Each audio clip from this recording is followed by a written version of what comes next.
نحمدہ و نصلی علی رسولہ الکریم اما بعد۔ دوستو اور عزیزو، آج میں آپ کے سامنے ایک اہم بات لے کر حاضر ہوا ہوں، اور وہ اہم بات قربانی ہے۔ قربانی کے متعلق آپ حضرات کے سامنے کچھ باتیں عرض کروں گا۔ سب سے پہلی بات، جو حضرات قربانی کرنے کے ارادے رکھتے ہوں ان کے لیے مستحب یہ کہ وہ شروع ذی الحجہ سے حجامت نہ کرائے، نہ بال ترشوائے، نہ ناخن کٹوائے، تاکہ ان حضرات کے ساتھ جو حج کے لیے گئے ہوئے ہیں صورت المشابہت ہو جائے۔ چنانچہ صحیح مسلم میں حضرت ام سلمہ رضی اللہ عنہا سے روایت ہے کہ حضور صلی اللہ علیہ وسلم نے فرمایا کہ جب عشرہ ذی الحجہ داخل ہو جائے اور قربانی کرنے کا ارادہ ہو تو نہ بال منڈوائے نہ ناخن کتروائے۔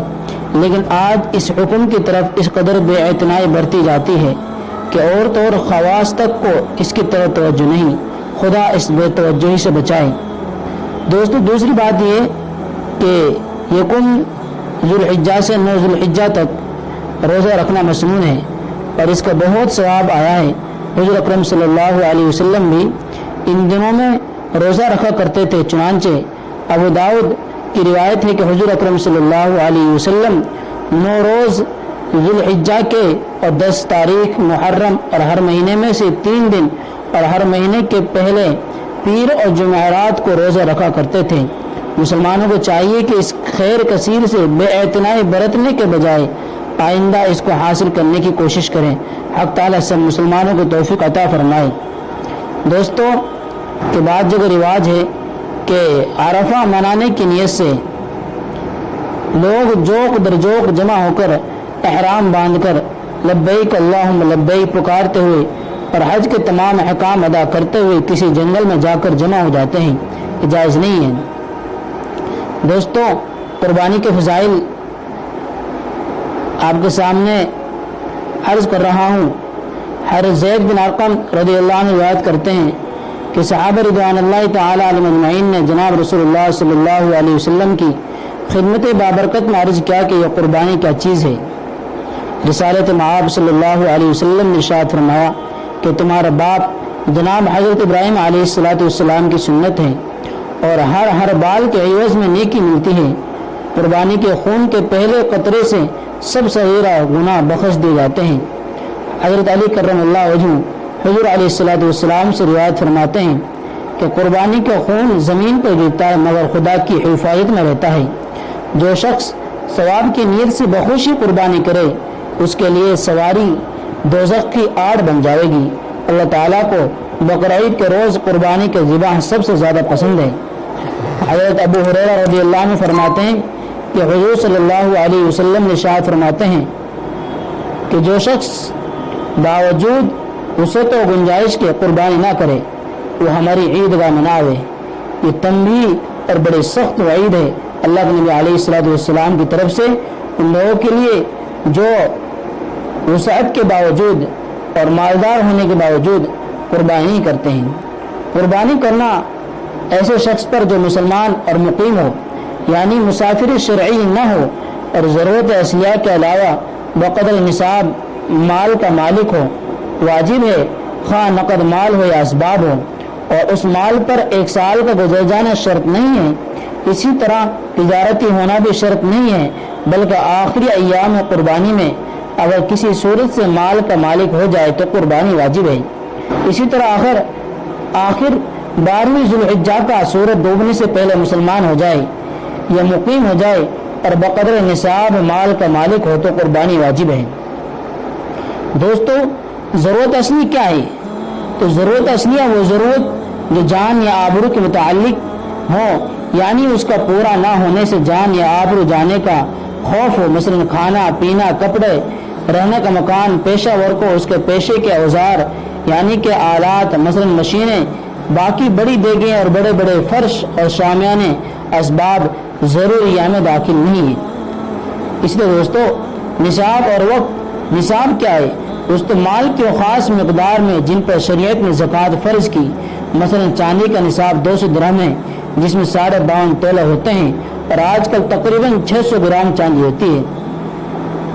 دوستوں 10ویں تاریخ سے لے کر 12ویں تاریخ کی شام تک قربانی کرنے کا وقت ہے، لیکن قربانی کرنے کا سب سے بہترین دن 10ویں تاریخ ہے، پھر 11ویں، پھر 12ویں۔ شہر اور قصبہ کے رہنے والوں کو عید کی نماز کے پیشتر یعنی کہ عید کی نماز سے پہلے قربانی کر لیں درست نہیں ہے۔ البتہ اگر کوئی گاؤں میں رہتا ہو تو وہاں صبح کی نماز کے بعد ہی قربانی کر لینا درست ہے۔ عزیزو 12ویں تاریخ کو سورج غروب ہونے سے پہلے قربانی کرنا درست ہے، جب سورج ڈوب گیا تب قربانی درست نہیں ہے۔ ایسے دوستو 10ویں سے لے کر 12ویں تک جب جی چاہے قربانی کرے، رات کو یا دن کو، البتہ رات کو مکروہ تنزیہ ہے قربانی کرنا۔ قربانی کے جانور کے شرائط اور اوصاف، ان کی شرطیں کیا ہیں اور ان کے وصف کیا ہیں؟ دوستو بکری، بھیڑ، گائے، دمبا، بیل، بھینس، بھینسا، اونٹ، اتنے جانوروں کی قربانی کرنا درست ہے اور کسی جانور کی قربانی درست نہیں ہے۔ گائے، بھینس، اونٹ میں اگر 7 آدمی شریک ہو کر قربانی کریں تو بھی درست ہے، لیکن شرط یہ کہ کسی کا حصہ 7ویں حصے سے کم نہ ہو اور سب کی نیت قربت یعنی عبادت اور ثواب کی ہو۔